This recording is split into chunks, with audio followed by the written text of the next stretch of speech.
I promised last week I was going to get into more detail about the Phil Felt Found method and the 4 personality traits.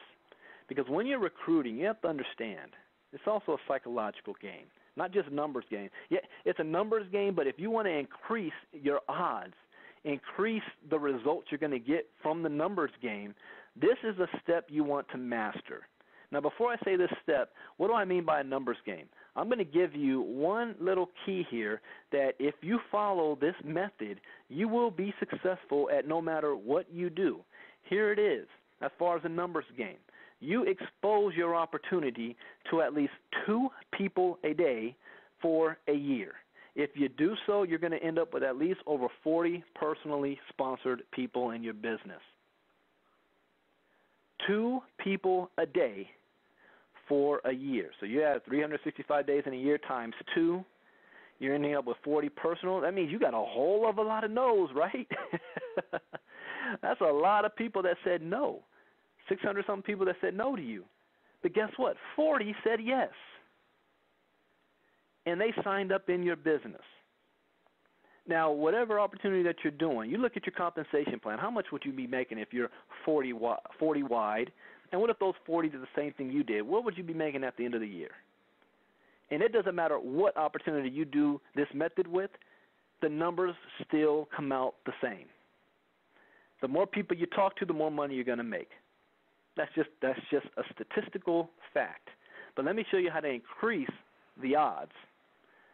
Personality traits. There's 4 basic personalities out there. You have a shark, you have a whale, you have a dolphin, and you have an urchin. I'm sure by now a lot of you might have guessed my personality, dominant personality, is a shark. What is a shark? Well, a shark is a person who's motivated by kind of like the limelight, the power, the money, the image. You know, sharks are power brokers. You know, the black suits, the red tie. All I care about is the numbers. Yeah, you got good products. I don't care about the products. Show me the numbers. Show me the money. That is my dominant personality trait. When somebody comes to me with an opportunity talking about how great the product is, I fall asleep. When somebody comes to me about an opportunity about how many people you can possibly help out there, I vaguely have interest. When someone talks to me about all the facts about it, I vaguely have interest. But when somebody shows me the numbers, I pay attention. That's my personality trait. But then you have whales. Now, just because you may be dominant in one doesn't mean you don't have the others, because you want to be well-rounded. At this stage, I have all 4. I'm dominant in shark, but I'm strong in all 4. But what are whales? Whales are people that are not motivated by money and power. Whales are motivated by helping other people. See, if you approach a whale talking about your opportunity, how much money they can make, they're going to fall asleep. If you approach a whale talking about, check out these awesome products that we offer, look at the benefits that it's giving people who use them. If you're in a juice, health, and wellness company, these products are saving lives. I haven't been sick in 2 years because the products work. Imagine what that can do for other people. See, now that starts to motivate those whales because they're thinking, wow, I have an opportunity to change the world. I can help people. And then I can make money on the back end. But first and foremost, I can actually help people. So if you approach a whale as a shark's perspective, you're going to lose them. They'll have no interest. But if you approach a shark from a whale's perspective, you're going to lose them as well. Now, what about the dolphins? What are dolphins? Dolphins, my sister. Dolphins only care about, as far as mainly motivated about, how much fun can I have doing it? What can I wear nice outfits? Is there parties? Do we get to travel? Do I get to meet a lot of nice, cool people? Is everybody having fun and smiling? What, there's a national convention on a cruise? When I first got started in this industry, my sister, she was what, 18, 19 years old. She didn't understand anything about business. She didn't care.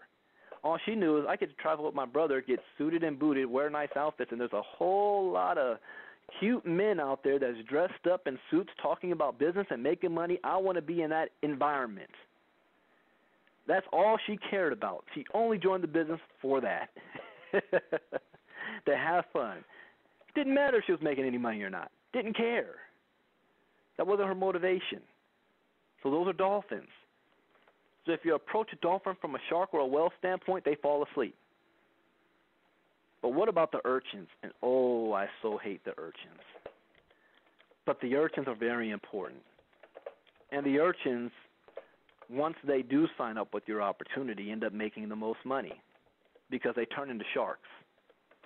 And here's what happens from what an urchin does.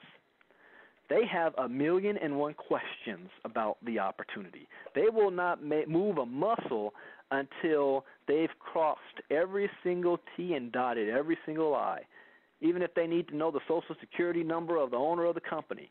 When was the company founded? How long has it been in business? Are they in the black? Are they in debt? Where's the company corporate headquarters? What's the ingredients of the product? What's the FDA listing for? Blah, blah, blah, blah, blah, blah. And it starts to go blah, blah, blah in my head. Because a lot of times they're not asking questions because they need to know the answer. They ask questions just to ask questions to satisfy their own, need to ask questions. And then no matter what you say, they still will say, okay, let me do my own research and I'll get back to you. So it didn't matter that you answered all their questions. They just wanted to know if you knew anything.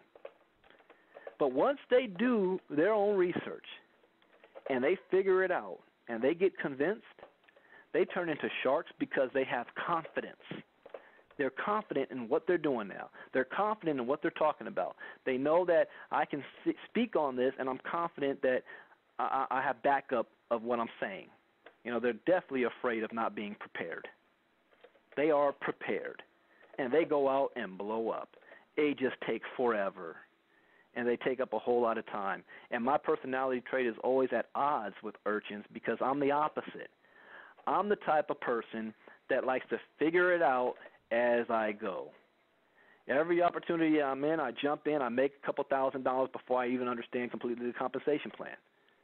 I learn, oh, really? We have that? I already made four figures, while the urchin's still sitting over there trying to figure it out, getting started 2-3 months later. That's just my personality. But I'm also a strong urchin as well. In fact, I'm strong in all of these traits. I love to have fun. I love to go out there and wear nice outfits and be around nice people and travel, and I love doing that. I love meeting new people. I love helping people. In fact, I won't get involved in an opportunity unless everyone else is able to make some money as well to help them out as well. The product can benefit them. I'm a strong whale. I'm a strong urchin. I do my research after I'm already involved. But I'm dominant shark. That's my personality.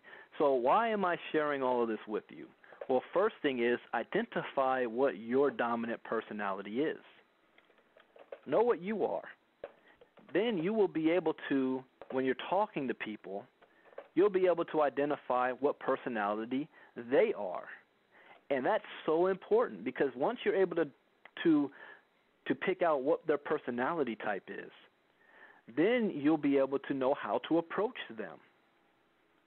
See, this leads into the feel, felt, found method. Because when you're talking to people and you're listening to them, and this is the thing, most people never listen. God gave us 2 ears and a mouth. Use it in that proportion. So when you're talking to people, let them do all the talking. The person who's doing the most talking always loses. Always.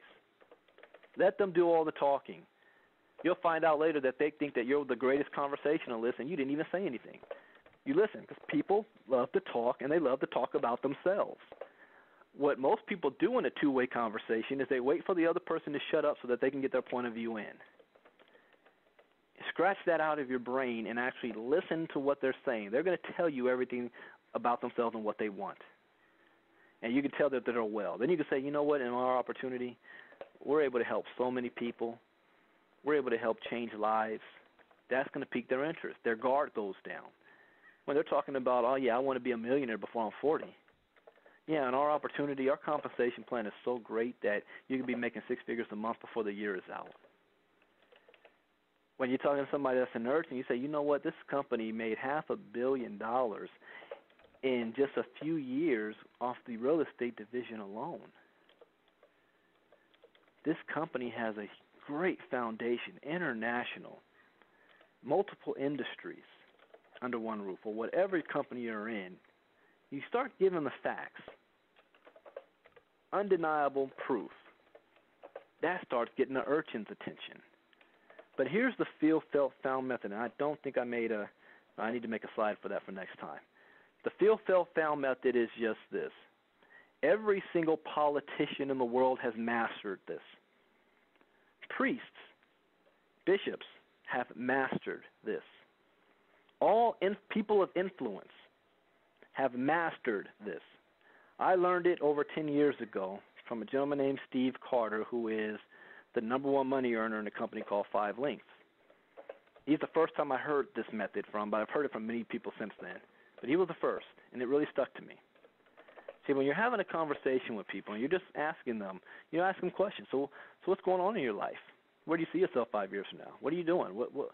They'll tell you. They'll tell you all their problems and troubles. It's amazing. And they may say, I'm scared about the future, Brandon. I'm working a job right now. The company's laid off 3 divisions already, and we got notice that we may be next, and they're trying to have early retirement. I'm only 45 years old. I can't take early retirement. I have kids about to go to school and college. I went to school for this type of industry. I don't have the money or the time to go back to school to get into another industry, and I'm afraid to get back out there and doing the job force again. My future's uncertain, and it keeps me up late at night, and it's bothering my health.